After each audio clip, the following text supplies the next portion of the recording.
Layer 3. Stars, architecture of order.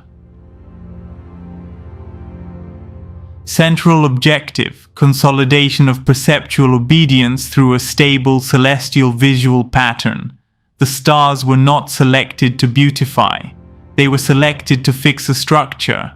An empty sky would be suspicious. A chaotic sky would be unstable, open to interrogation. What is required is something else entirely. A pattern. A pattern repeated across generations does not provoke doubt. It is assumed. And once something is assumed, it exits the field of what can be questioned. When debate arises among the more insurgent minds over whether the stars are real, that question is secondary. What matters is that the sky provides, night after night, an experience that fulfills three simultaneous functions. Scale places the human below and the distant above, without the need for argument. Regularity installs trust. Trust neutralizes verification. Authority converts the external into a superior reference, displacing direct experience. The ceiling dominates because it becomes a visual norm. A visual norm embeds itself more deeply than any written rule.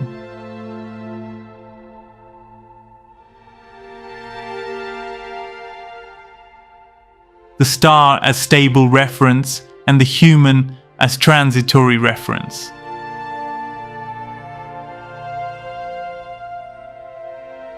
The subject cannot compete with what appears permanent. For this reason, a sky is required in which lights maintain a repeatable pattern, with sufficient regularity to be felt as order rather than event. Literal immobility is unnecessary.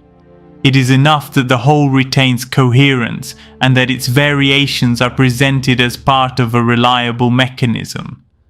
The result is immediate.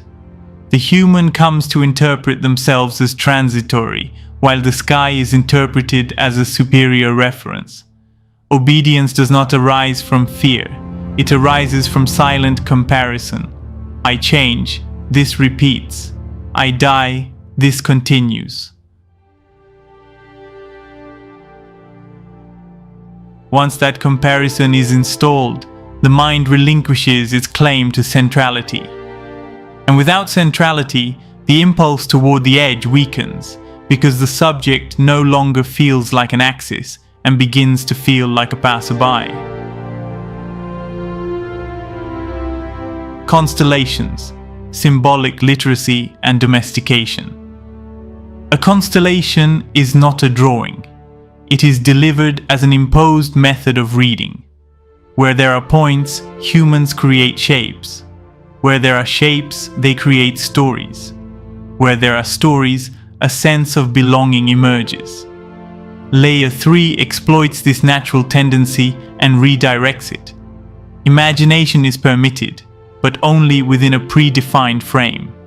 In this way, the individual feels free.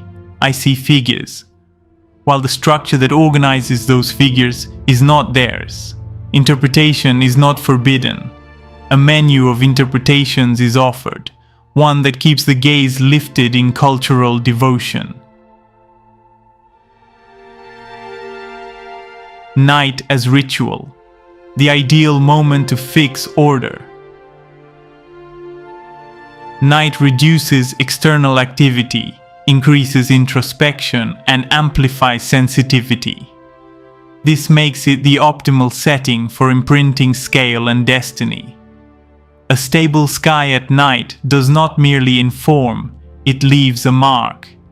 The human mind is conditioned to require an above that appears greater than itself. The stars fulfill this function with absolute efficiency.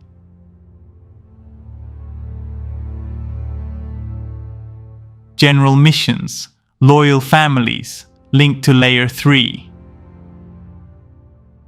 Cultural canonization of the sky.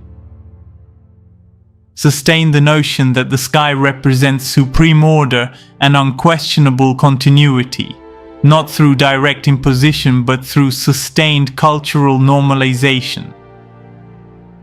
Education through directed admiration. Promote educational, artistic and symbolic content that reinforces constellations, scale, distance and wonder. The objective is not to inform or explain, but to orient the gaze and establish a contemplative relationship. Separation between sky and human interior. Any reading of the sky connected to dreams, mind, body or memory must be degraded to superstition, romanticism, or metaphor without operational value. The internal and the nocturnal must remain disconnected.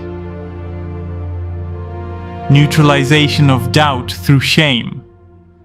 Present any questioning of the sky as individual ignorance. Social ridicule is more effective than direct censorship. The doubting subject must feel isolated, not confronted.